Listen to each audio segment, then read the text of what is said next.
I think 15 October को we will know, first October को, I am sorry, 1 October को we will know everything. Immediate 11 बजे meeting है, आप जा रहे हैं वहाँ? नहीं, मैं नहीं जा रहा हूँ, and I will tell you in all humility मैं क्यों नहीं जा रहा हूँ। ऐसी बात नहीं है, फारूक साहब ने फ़ोन किया, फारूक साहब एक सीनियर पॉलिटिशियन है, politics apart, I don't agree with his politics, I have a lot of respect for him, but reality is that all party meetings, when they are not to be taken seriously, then they are conducted over media publicly. When they are taken seriously, you would never know that we met. So अगर serious होता तो आपको तो पता ही नहीं होता हम मिले होते। अब वो एक महतरमा बोलती हैं आप ऑल पार्टी बुलाओ, वो फ़ोन करते हैं, और सबसे बड़ी बात है कितना प्रिटेंड करें। 24 घंटे हम एक दूसरे को सियासी गालियाँ दे रहे होते हैं, आंखों का लिहाज होता है। कल ही गाली दी है मैंने, परसों उन्हें दी है। वहाँ बैठकर कितना हम प्रिटेंड करें लोगों को कि भाई एवरीथिंग इज हंकी डोरी। एंड आई बिलीव कि ये ऑल पार्टी है, the outcome of this will not change whether we go to the all party और not. And I will again say that in future Farooq Sahab, अगर आपको कभी भी हमारी ज़रूरत पड़े, एक फ़ोन कॉल करके बोले सजाद इधर आओ, मैं उठ के चला जाऊँगा। हमारे से सीनियर हैं, मैं उठ के चला जाऊँगा। But Mehbooba ji desperate to retrieve her ground बोलेगी मैं बोलती हूँ ऑल पार्टी, वो हुक्म निकालेंगे, महाराजा हरी सिंह का टाइम गया। If you have to do something serious, यहाँ हमने PhD बनाई, आप लोगों को क्या पता चली? Because it was done without the gaze of media. So अगर आप under the gaze of media कोई चीज़ कर लेते हैं, then it loses its relevance. That means it's point scoring. I don't want to be any point scorer. Napier Anzas, Napier Manzas. न मैं इसकी जो जाएगा मैं वो भी वेलकम करता हूँ, जो मेरी तरह यहाँ बैठेगा मैं वैसे भी वेलकम करता हूँ। हाँ, if something concrete comes which we feel it is good, then we will also support them. If they feel, God forbid, अल्लाह ना करे, अगर 1 अक्टूबर को कोई गलत खबर आई, अगर हम जाते हैं वहाँ तो वो भी हमको फॉलो करे, हम भी सब बैठते हैं। So this is practical. Thank you. Something practical. अच्छा ठीक है। Thank you. है कि लॉ में परमिसिबल है, but in order to get to be eligible for vote it looks very difficult. अब सबसे बड़ा चीज़ है कि 15 अक्टूबर को इन्होंने शायद ये कंप्लीट करना है। We as a party in all humility neither accept the clarification given by the government in totality, neither do we reject. Not that कि सरकार कोई हमारी acceptance के लिए wait कर रही है. We know the current administration here or in Delhi does not hold political parties of J&K in very high esteem. In fact, they always display contempt and disdain for them.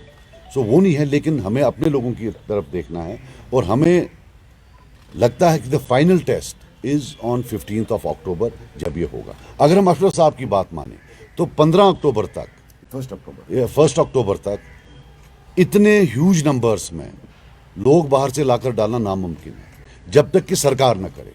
So it is not the law which is a threat to us, it is not the law of which we are scared, we are scared of those who are implementing the law.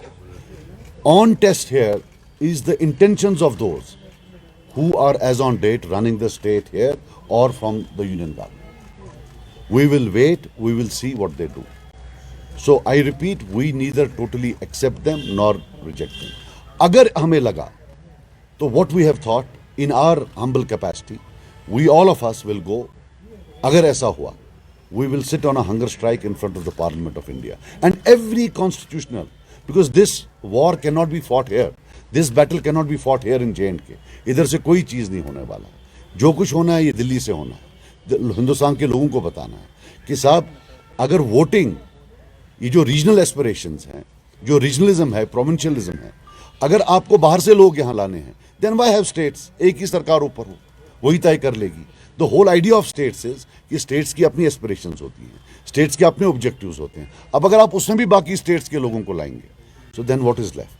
But I would have thought that we should wait. Well, we have thought that we will wait until the 15th of October and 1st of October and see किस हद तक जो है ये क्या करते हैं, उसी हिसाब से if it is a satisfactory outcome, if we believe that nothing has been done which could tantamount to demographic intervention, then it's fine. If we feel that there has been demographic intervention, that the rights of the people of J&K have yet again been compromised and they've been further disempowered, then of course we'll hit the streets. Not only here, but as I told you, we will go for fast hunger strike, protests in front of all major constitutional institutions in India. That's फिर election commission of India ने ये judgement जो है ये challenge की supreme court में और supreme court ने ये अपहोल्ड किया। उन्होंने कहा ये वहाँ भी इलेक्शन कमीशन में आई मस्ट टेल यू उन्होंने एक्सेप्ट किया कि that this is the correct appreciation of law. So this the appeal of the election commission was dismissed and the judgment of this Guwahati high court was upheld. इसलिए जो ordinary resident है ये समझ लीजिए कि कोई आएगा 1 महीने के लिए, 2 साल के लिए, 1 साल के लिए, स्टूडेंट आएगा, कोई लेबरर आएगा यहाँ, या उन्होंने आर्मड फोर्स की बात की, वो नहीं है, ऐसा नहीं है, वो नहीं बन सकते हैं। It is not permissible under law is very clear on that he must be a permanent and habitual resident of the area for a, वहाँ लिखा है for a considerable period of time.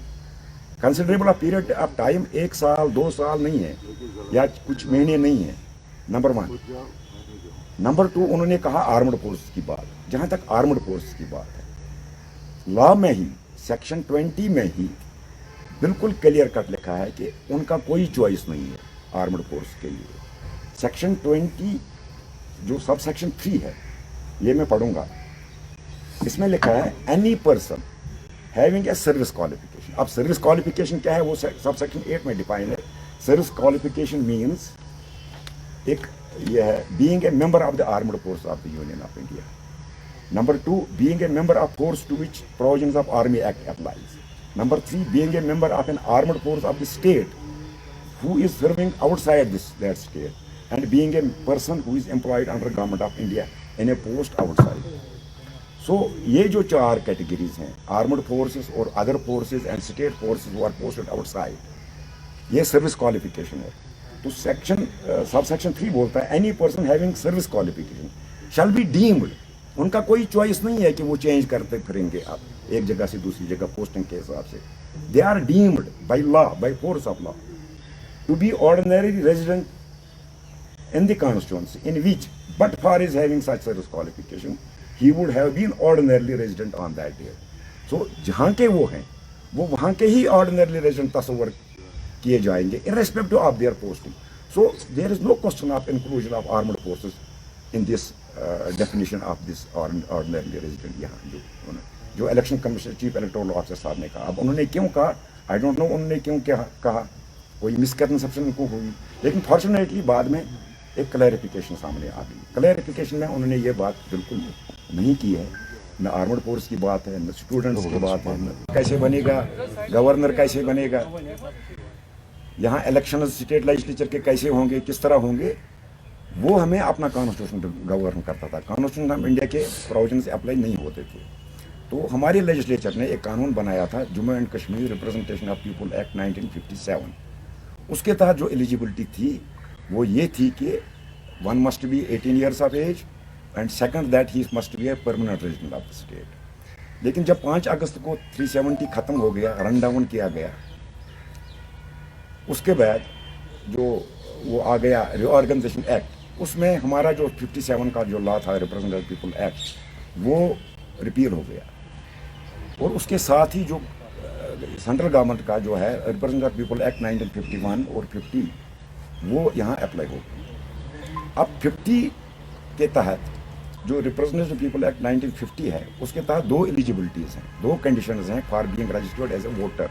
One is 18 years of age, ठीक है, and second is that he must be ordinarily resident of the constituency, not the state, of the particular constituency. अब सवाल ये पैदा होता है कि ऑर्डिनरली रेजिडेंट क्या है। आज सेक्शन 19 में ही डिफाइन किया है कि ऑर्डिनरली रेजिडेंट क्या है। सेक्शन 19 में जो रिप्रेजेंटेटिव पीपल एक्ट 1950 है उसमें लिखा है कि a person shall not be deemed to be ordinary resident in a constituency on the ground only that he owns और पोजेसेस ए डिवेलिंग हाउस। इसका मतलब अगर मकान भी हो किसी जगह, this is not the reason, ये ओनली रीजन नहीं है कि उसके लिए कि वो बनेगा वहाँ का रेजिडेंट, ये जो ordinary resident, he needs much more than that. अब मच मोर देन दैट क्या है वो सवाल है, वो डिफरेंट कोर्ट्स ने डिफाइन किया है इंक्लूडिंग सुप्रीम कोर्ट। और इसमें लैंडमार्क जजमेंट एक है डॉक्टर मनमोहन सिंह वाली, doctor Manmohan Singh versus election commission of India. ये 96 में आई थी जब मनमोहन सिंह को असम से इलेक्शन लड़ना पड़ा था, एज वो उसके लिए राज्यसभा के लिए होना था। उसमें गुवाहाटी हाई कोर्ट ने डिफाइन किया ordinary resident, that ordinary resident in a constituency as mentioned in Representation of People Act 1950 shall mean a habitual resident of that place, habitual resident, not casual, habitual resident of that place, or a resident as a matter of fact and regular, normal and usual course.